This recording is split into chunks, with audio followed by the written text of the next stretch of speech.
আসসালামু আলাইকুম all guys, অনেকদিন পরে চলে গেলাম কোলালামপুরে বিভিন্ন এলাকায় ঘুরতে ঘুরতে চলে গেলাম কেএলসিসিতে। যারা মালয়েশিয়াতে আছে তারা তো চিনে, যারা মালয়েশিয়ার বাইরের কান্ট্রিতে আছে, বাংলাদেশে আছে, আমাদের অন্যান্য কান্ট্রিতে আছে, তারা অবশ্যই কেএলসিসির ভিতরে কিরণ চিত্র দেখতে পারবে।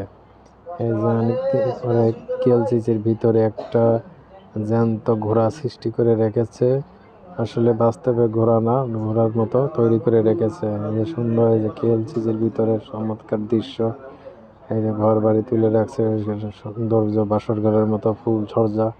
সবাই আসতেছে, সবাই দেখতেছে, সবাই তাকিয়ে তাকিয়ে ঘোড়ার দিকে তাকিয়ে রয়েছে।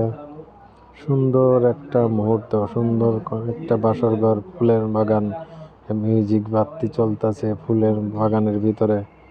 মানুষ দাঁড়িয়ে দাঁড়িয়ে দেখছে, আমরাও দেখছিলাম তাদেরকে এবং তাদের সাথে সব জিনিস উপভোগ করলাম। খুব সুন্দর লাগতেছে। ওদের সাথে নাহিদ ভাই ছিল, নাহিদ ভাই ঘুরে ঘুরে মাথা ঘুরে ঘুরে দেখতেছে।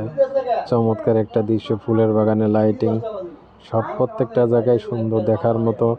এবং এই দেশে মালায়ু এই যে জ্যান্ত ঘোড়ার মতো দাঁড়িয়ে রয়েছে, মাঝে মাঝে ঘোড়ার মতোই ডাকে, ঘোড়ার মতোই মাথা নড়ায়। সবাই দাঁড়িয়ে দাঁড়িয়ে ফটো উঠাচ্ছে, কেউ ভিডিও করতেছে, সাথে সাথে আমরাও করলাম। সবাই, যত লোক আসে সবাই তাদের ঘোড়ার সাথে ছবি উঠাচ্ছে সুন্দরভাবে। যে ঘোড়ার মতোই মাথা নড়াচ্ছে, আবার ঘোড়ার মতোই মাঝে মাঝে ডাকে।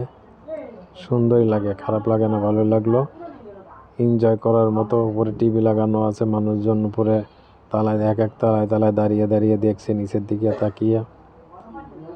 সুন্দর করে ফুলের বাসরঘর সাজানো রয়েছে, মানুষজন সেখানেও ছবি উঠেছেন, এগুলোও দেখে ঘুরে ফিরে আমাদের মতো ভিডিও করে, আমাদের মতোই ছবি উঠাচ্ছিল। তার সাথে সাথে দেখা দেখি আমরাও করলাম, ভালোই লাগলো। বিভিন্ন কান্ট্রি দেশের লোক আছে, শুধু এই দেশের লোকই একটু কম, বিভিন্ন দেশের লোকজনই বেশি এই সব জায়গাতে। ঘোরার জন্যই আকর্ষণীয় বেশি। সবাই দাঁড়িয়ে দাঁড়িয়ে, মেয়ে হোক আর ছেলে হোক, সবাই দাঁড়িয়ে দাঁড়িয়ে ঘোড়া থেকে ছবি উঠাচ্ছে। আর সবাই দাঁড়িয়ে দাঁড়িয়ে দেখছে, তালায় তালায় দাঁড়িয়ে। আমরাও দেখছিলাম, নাইবেও দাঁড়ায় দাঁড়ায় দেখতেছিল। দেখার মতো একটা ফিলিংস বা এনজয় করলাম আর কি। ঘুরতে গেলাম, ঘুরতে যাই ভালোই লাগলো আর কি।